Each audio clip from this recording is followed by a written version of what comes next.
preparasyon para sa taunang E-Olympics na dadaluhan ng mga electrical engineering students galing sa 8 universidad sa Cavite.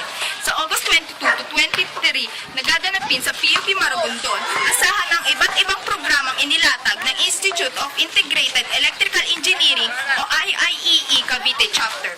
Binubuo ang programa ng sport test, quiz show, practical wiring at technical seminar para sa mga electrical engineering students. At makakapanayam nga natin ang isa sa mga committee na si Andrea Loyola.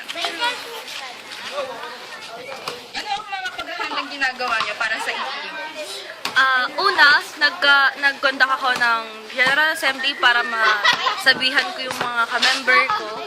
Then, nagkaroon ng tryout. Tapos, ngayon is training na, pero tumatanggap pa rin kami ng tryout kung gusto mo sumali. And magkakaroon ng screening on July 25 bali pupunta yung TUP sa Perpetual.